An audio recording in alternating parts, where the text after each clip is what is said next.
Nazareti yo yakoreye Betaniya yazuye Lazaro. Mariya na Marita batuma kwa Yesu Lazaro wakundaga aragwaye. Amaze kumva iyo nkuru aje i Betaniya, ageze asanga Lazaro amaze gupfa. Mariya na Marita batuma kwa Yesu Lazaro wakundaga aragwaye. Amaze kumva iyo nkuru aje i Betaniya, ageze asanga Lazaro amaze gupfa. Yesu ati ntiyapfuye we, yasinziriye. Yesu ati ntiyapfuye, yasinziriye. Yesu ati ntiyapfuye, yasinziriye. Yesu ati ntiyapfuye, yasinziriye. Yesu ati ntiyapfuye, yasinziriye. Yesu ati ntiyapfuye, yasinziriye. Inkuru ya Yesu w'i Nazareti yo yakoreye i Betaniya yazuye Lazaro. Inkuru ya Yesu w'i Nazareti we yakoreye i Betaniya yazuye Lazaro.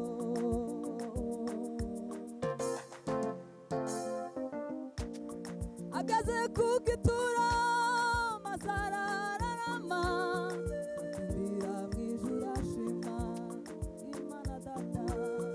Avuga ijwi rirenga, ijwi ry'agakiza, ati Lazaro sohoka va mu gituro. Ageze ku gituro maze arararama, atumbira mu ijuru ashima Imana Data. Avuga ijwi rirenga, ijwi ry'agakiza, ati Lazaro sohoka va mu gituro. Lazaro arasohoka ari muzima, atangira kugenda no gukora. Lazaro arasohoka we ari muzima, atangira kugenda no gukora. Lazaro arasohoka ari muzima, atangira kugenda no gukora. Dutegereze uwo Yesu ko azaza kuzura imibiri y'abera bose basinziriye. Ubwo impanda z'Uwiteka zizaba zivuze, ibituro bizakinguka maze basohoke. Ntagire nk'inyana we zo mu biraro we, kandi bazaribata abanyabyaha. Ntagire nk'inyana we zo mu biraro, kandi bazaribata we abanyabyaha. Ntagire nk'inyana we zo mu biraro, kandi bazaribata we abanyabyaha.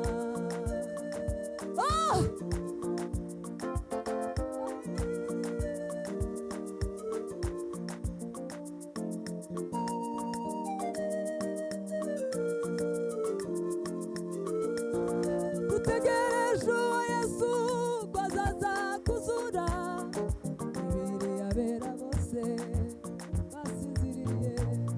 Ubwo impanda y'Uwiteka izaba ivuze, ibituro bizakinguka maze basohoke. Ntagire nk'inyana we zo mu biraro, kandi bazaribata we abanyabyaha. Ntagire nk'inyana we,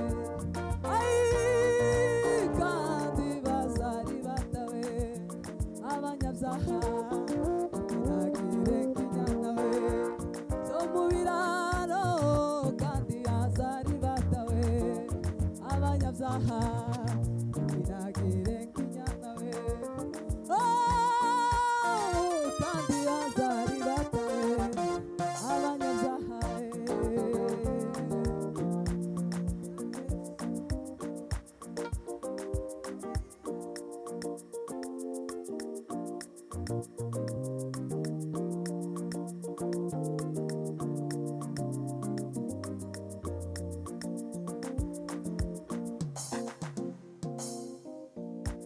uru rugendo mfite rwo kuja mw'ijuru we,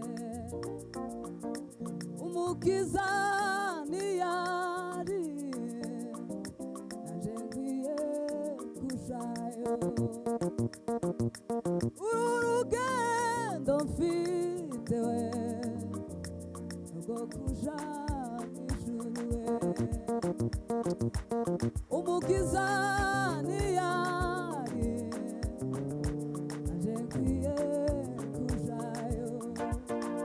Kandi umusiza bagezeyo zamuhimbaza n'ibyishimo we,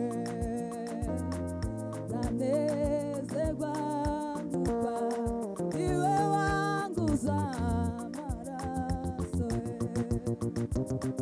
Kandi umusiza bagezeyo zamuhimbaza n'ibyishimo we, zanezerwa kuba iwe wanguza amaraso we. Ndashima Imana mvuze impundu nti haleluya haleluya we, nzarambura amaboko mpimbaze umwami Yesu we. Ndashima Imana mvuze impundu nti haleluya haleluya we, nzarambura amaboko mpimbaze umwami Yesu. Hallelujah.